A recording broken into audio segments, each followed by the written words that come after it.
Assalamualaikum warahmatullahi wabarakatuh. Selamat pagi, Puha Basyedara. Bersama kami kembali dalam Berita Aceh pagi ini dengan saya, Akbar Hazana.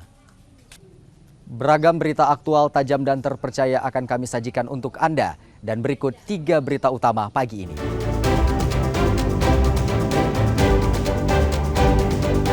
Ratusan unggas selundupan yang disita petugas Bea dan Cukai Langsa dimusnahkan agar tidak disalahgunakan.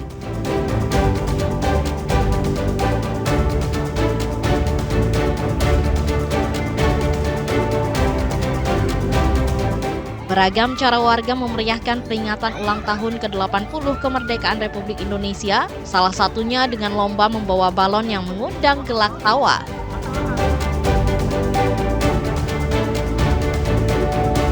Para wisatawan yang berkunjung ke dataran tinggi Gayo saat ini bukan hanya bisa menikmati pemandangan alam, tapi juga disuguhkan sensasi berkemah di tepi Danau Lut Tawar.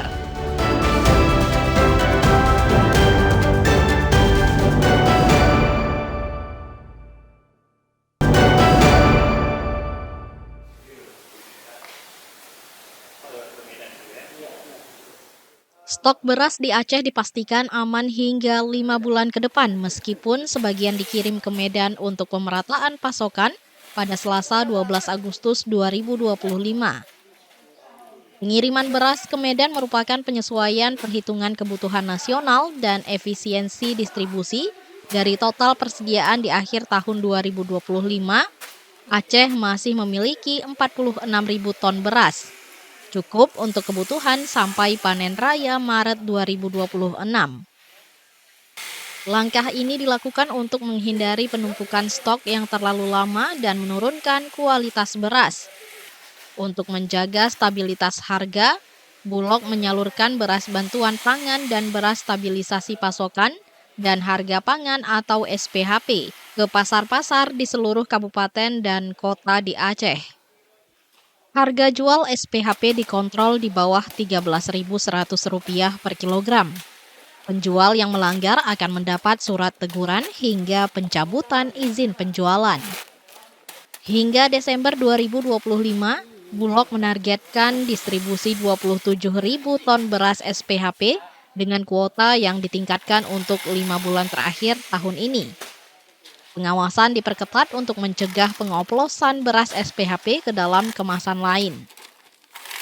Jadi kita di Bulog Aceh karena kita sudah dihitung itu bukan kemauan Bulog Aceh sendiri saja tuh mengirim ke Medan tuh enggak, ya. Tapi sudah dihitung secara ini bahwa kebutuhan kita rakyat Aceh ini berapa satu bulannya, kemudian sisa stok kita di akhir tahun itu berapa, kemudian masih ada bisa kita cadangkan untuk 5 bulan ke depan, artinya nanti di akhir tahun 2025 ini kita masih mempunyai stok itu 46.000 setelah dipotong yang dikirim ke Medan, ya. 46.000 itu cukup untuk 5 bulan. Sementara kita panen itu di bulan Maret puncaknya itu. Akhir Februari kita sudah mulai panen, Maret, April kita itu udah panen raya. Bulog mengajak masyarakat untuk tetap tenang karena stok beras di Aceh aman dan cukup. Masyarakat juga diimbau agar tidak melakukan pembelian berlebihan yang dapat memicu penjualan ilegal dan gangguan pasokan. Mufti Tamrin melaporkan dari Aceh Besar.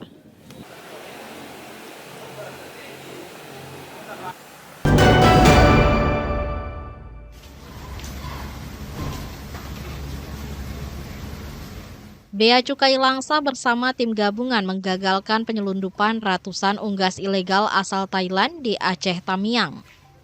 Selain menangkap pelaku, petugas juga melakukan pemusnahan karena diduga membawa bibit penyakit berbahaya. Penindakan berawal dari informasi masuk pada Sabtu 9 Agustus 2025. Tim gabungan Kanwil DJBC Aceh, Karantina Aceh dan Sumatera Utara Polri, serta Bais TNI menemukan sebuah mobil minibus hitam yang mengangkut unggas ilegal menuju Medan. Kendaraan dihentikan di Jalan Lintas Semadam, Aceh Tamiang. 2 orang pelaku berinisial RY dan RN ditangkap bersama 7 koli berisi ratusan burung tanpa dokumen resmi. Dari hasil pemeriksaan, petugas mendapati burung diduga jenis poksai Hong Kong dan cica daun dahi emas. Nilai barang diperkirakan mencapai 528 juta rupiah dengan potensi kerugian negara 134 juta rupiah. Pelaku dan barang bukti diserahkan ke Balai Karantina Hewan, Ikan, dan Tumbuhan Sumatera Utara pada Senin 11 Agustus 2025.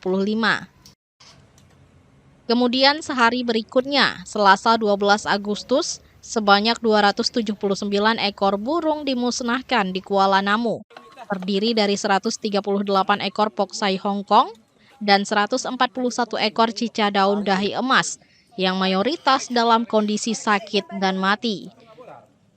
Di sini pemusnahan berupa dari 138 ekor burung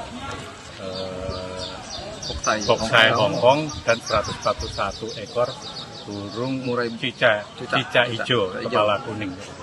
Ini merupakan dari yang kita lakukan penindakan di Aceh, di Langsa, yaitu di daerah Jalan Raya Aceh Medan.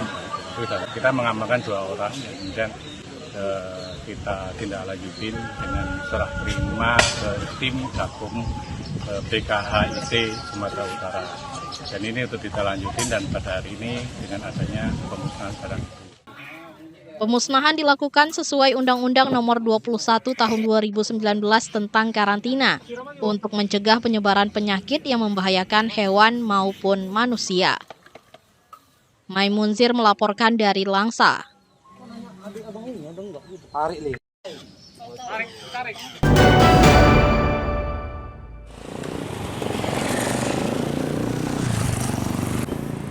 Keputusan pemerintah menetapkan harga pokok produksi ayam hidup sebesar Rp18.000 per kilogram tak hanya disambut peternak, namun juga pedagang daging ayam potong. Langkah ini diharap dapat menjaga stabilitas harga di pasaran. Di Pasar Induk Lambaro Aceh Besar, pedagang menilai penetapan harga minimum ini bisa menekan ketidakstabilan harga daging ayam yang selama ini berkisar di angka Rp26.000 per kilogram. Sebelumnya, tidak adanya harga minimum ayam hidup membuat pedagang kesulitan karena harga daging ayam sering turun dan mempengaruhi daya beli masyarakat. Meski harga minimum sudah ditetapkan sejak Juni lalu, harga daging ayam di Pasar Lambaro masih relatif tinggi, selisih sekitar Rp2.000 per kilogram. Pedagang berharap kebijakan ini dapat menurunkan harga tebus ayam dari distributor, sehingga harga jual di pasar bisa lebih terjangkau. Sekarang ayam potong harganya per kilo kalau nggak salah 26 bagi kami pedagang. Ambilnya ke penyalurnya berapa? Mereka baginya per ekor. Dibagi? Baginya sekitaran 48 menurut kilo ayam. Kalau ayam 2 kilo lebih mahal lagi 53, 55. Kalau ayamnya 1,8 dikali aja. Berarti rata-rata per kilo berapa? Rata 26. Berdampak. Ya. Berdampak. Sudah mulai dirasakan, artinya harga daging ayam sudah turun ya? Kalau belum sekarang belum turun ya? Belum. Malah naik. Pemerintah melalui Kementerian Pertanian menegaskan penetapan harga ini bertujuan melindungi peternak ayam rakyat dari kerugian, serta memberikan kepastian usaha dan perlindungan bagi peternak mandiri dan UMKM. Pemerintah juga akan menindak tegas pihak yang mempermainkan harga ayam dari peternak. Tim Liputan melaporkan dari Aceh Besar.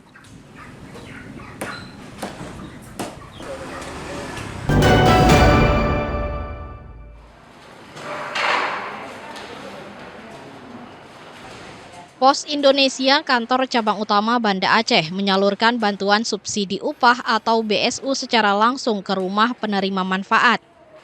Warga merasa terharu dan terbantu dengan bantuan ini.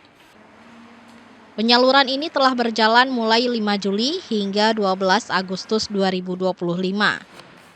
Sebanyak 10 dari 16.735 penerima mendapatkan bantuan langsung diantar karena tidak bisa datang ke kantor pos.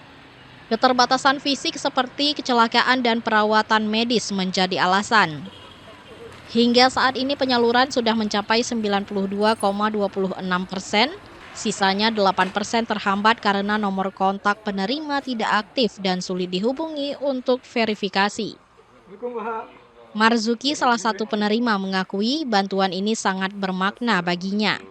Dengan kaki dan tangan yang patah, tidak bisa bergerak dan akan menggunakan BSU untuk biaya terapi dan pembelian pampers.